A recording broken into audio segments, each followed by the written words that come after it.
سورۃ الفاتحہ پہلی سورت ہے، اس میں نصیحت کہاں پر ہے بھلا؟ الحمدللہ رب العالمین سے لے کر غیر المغضوب علیہم ولا الضالین میں آپ مجھے بتائیں کہ نصیحت بھلا اس میں کہاں آ رہی ہے؟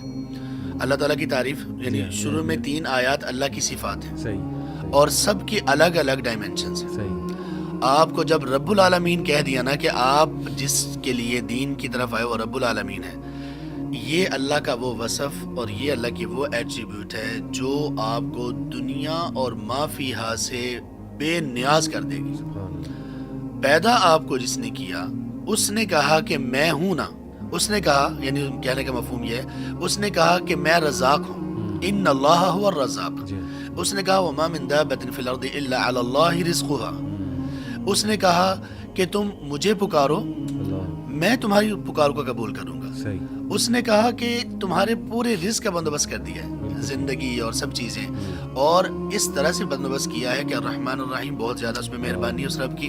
مالک یوم الدین کہہ کے اللہ تعالیٰ نے تھوڑا سا ڈرایا کہ دیکھو رحمت سے کہیں دور نہ نکل جانا۔ صحیح، اب اس پوری سورہ فاتحہ میں 3 طرح کی چیزیں بیان ہوئی ہیں، صحیح، اور اس میں نصیحت صرف ایک میں ہے، اہدنا الصراط المستقیم، اللہ، کہ دیکھو نصیحت یہ ہے کہ اگرچہ تمہیں پتہ چل گیا راستے کا بھی، صحیح، لیکن اس راستے پہ چلنے کی تم نے نصیحت تمہیں یہ ہے کہ چلنے کی دعا اللہ سے کرنی ہے۔ اور آگے الف لام میم کو اگر شروع کریں پہلی 5 آیات میں، نصیحت کہاں پہ ہے؟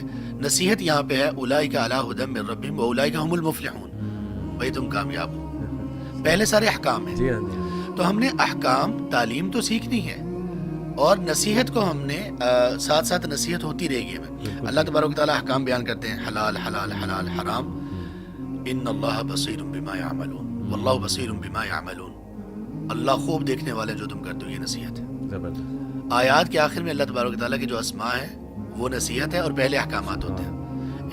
اللہ تبارک و تعالیٰ اپنے بندوں کے ساتھ بہت باخبر ہے، بالکل صحیح، وَيُحَذِّرُكُمُ اللَّهُ نَفْسَهُ وَاللَّهُ رَءُوفٌ بِالْعِبَادِ۔ تو اس طرح کی چیزیں یہ اس لیے ان کو نا ہمارے نوجوان مکس اپ نہ کریں۔ ایک ہے نصیحت کے معاملہ، اس کے آداب اور ہیں۔ جی، جو تعلیم ہے، تعلیم تو آپ کو روزانہ لینی چاہیے، اور وہ ان 3 چیزوں میں سے ایک ہے۔ جب آپ دین کی طرف آئیں تو پہلی چیز یہ ہے کہ دین سیکھنا شروع کر دیں، بالکل ٹھیک۔ دوسری چیز یہ ہے کہ مینٹور اپنا کوئی دیکھیں، اور تیسرا یہ ہے کہ اپنی کمپنی کبھی نہ چھوڑیں۔